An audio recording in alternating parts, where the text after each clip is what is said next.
जीवं जीवं दव्वं जिण्वण्वसहेण जेणनिदिट्ठं देविन्दविन्दवन्दं वन्दे तं सर्वदा शिरसा।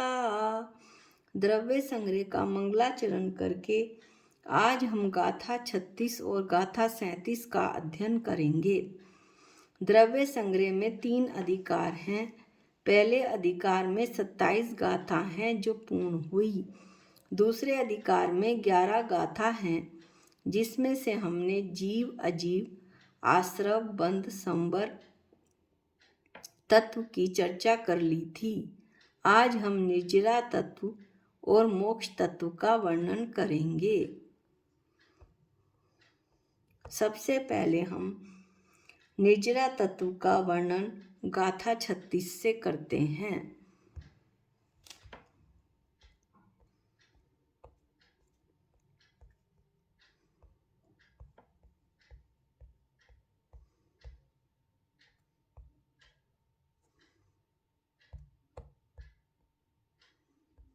निर्जरा का स्वरूप और भेद हम गाथा पाठ करते हैं। जह कालेण तवेण भुत रसम कम पुग्गलम जेण भावेण षड्दीणेया तस डणम चेदी निज्जणा दुविहा। अन्व्यार्थ जेण भावेण जिस आत्म परिणाम से जह कालेण समय पाकर य तमेण तपस्या के द्वारा भूत रसम भोगा गया है, रस जिसका कम पुद्गलम ऐसा कर्म पुद्गल सडदी झड़ता है वह भाव निर्जरा है। तस् डणम कर्म पुद्गलों का झड़ना द्रव्य निर्जरा है। इदी निज्जड़ा दुविहा इस प्रकार निर्जरा 2 प्रकार की णेया जाननी चाहिए। अब इसे हम सरल भाषा में समझते हुए अध्ययन करते हैं। निर्जरा 2 प्रकार की होती है, भाव निर्जरा और द्रव्य निर्जरा। आत्मा के जिन परिणामों से कर्म एक देश छूटते हैं उन परिणामों को भाव निर्जरा कहते हैं तथा ज्ञानावर्णादि द्रव्य कर्मों का एक देश छूटना द्रव्य निर्जरा कहलाती है। यहाँ पर जो भाव निर्जरा है वो भी 2 प्रकार की बताई गई है। इसका हम आगे वर्णन करेंगे और अभी भी करते हैं। पहली है यथाकाल निर्जरा, अर्थात जब कर्म बंधा था वह कर्म जितने समय के लिए बंधा था उतना समय पूर्ण करके वह कर्म आत्मा से झड़ जाता है। यानी कर्म अपना समय कर्म ने पूरा किया और पूर्ण करके वह कर्म आत्मा से झड़ गया। इसे यथाकाल निर्जरा कहते हैं। दूसरी जो निर्जरा है वो तप के द्वारा अर्थात तप के द्वारा भोगा गया रस जिसका ऐसा कर्म पुद्गल झड़ता है। तप के द्वारा जो रस भोगा जाता है और फिर जो कर्म झड़ते हैं, कर्म पुद्गल झड़ते हैं वो भाव निर्जरा कहलाती है। यानी कि जिन भावों के द्वारा सड़ना या झड़ जाना वह भाव निर्जरा जाननी चाहिए। भावों के द्वारा यानी तप रूपी पुरुषार्थ के द्वारा, तपश्चरण के द्वारा जब मुनि कर्मों को सड़ाते हैं या झड़ जाते हैं उसके लिए वे पुरुषार्थ करते हैं तो वो भाव निर्जरा है। इस प्रकार से कर्मों का एक देश झड़ जाना द्रव्य निर्जरा है। ये 2 प्रकार की निर्जरा कही गई, भाव निर्जरा और द्रव्य निर्जरा। लेकिन इसमें भी क्या भेद है, अब इसका और आगे वर्णन करते हैं कि यहाँ द्रव्य और भाव निर्जरा न बता करके दो प्रकार की निर्जरा बताई है, एक यथा काल निर्जरा और एक तप के द्वारा निर्जरा होना। यथा काल निर्जरा को साविपाक निर्जरा कहते हैं और जो निर्जरा तप के द्वारा होती है उसे आविपाक निर्जरा कहते हैं। साविपाक निर्जरा का मतलब है कि विपाक से सहित अर्थात कर्म का फल देने का जब समय आएगा तब वह अपना फल देकर झड़ जाएगा, इसको साविपाक निर्जरा कहते हैं। अभी कर्म का फल देने का समय नहीं आया है, यदि उससे पहले ही हम उसे तप के द्वारा पकाकर झड़ा देते हैं तो उसे आविपाक निर्जरा कहते हैं। 12 भावना की निर्जरा भावना में हमने पढ़ा है, उदय भोग साविपाक समय पक जाए आम डाली, दूजी है अविपाक पकाए पाल विषय माली। जैसे आम का वृक्ष, उस पर जो आम लगे वो वृक्ष पर ही पक गए, अपने समय में पके तो वे साविपाक कहलाएंगे क्योंकि वे अपने समय से पके हैं। लेकिन यदि हमने उनमें से कुछ कच्चे आमों को तोड़कर पाल में रख दिया जिससे वे समय के पहले ही पक गए तो वह अविपाक कहलाता है। इस तरह हम दृष्टांत के द्वारा इसे समझ सकते हैं। तत्वा सूत्र का एक सूत्र है, तपसा निर्जरा च। संसारी जीवों की बिना तप के जो निर्जरा होती है उसमें प्रत्येक समय बंध भी चलता रहता है, प्रत्येक समय उदय भी होता रहता है। कर्मों के फल समय पर आकर खिलते हैं और नए कर्म पुनः बंधते जाते हैं, लेकिन जो कर्म तप से खिलते हैं वही निर्जरा महत्वपूर्ण है। उन कर्मों से फिर बंध नहीं होता क्योंकि वो खिल गए हैं, उन्हें समय से पहले ही पुरुषार्थ के द्वारा तपश्चरण के द्वारा खिराकर निकाल दिया जाता है। मुनि महाराजों ने उन्हें खिराकर निकाल दिया, झड़ा दिया। इस तरह से ये निर्जरा ही महत्वपूर्ण है, यानी कि अविपाक निर्जरा, जैसा कि अभी दृष्टांत से बताया था। इस तरह से निर्जरा तत्व के प्रकरण को समझना चाहिए और यही निर्जरा तत्व है। अब हम मोक्ष तत्व का स्वरूप एवं उसके भेदों का वर्णन करते हैं।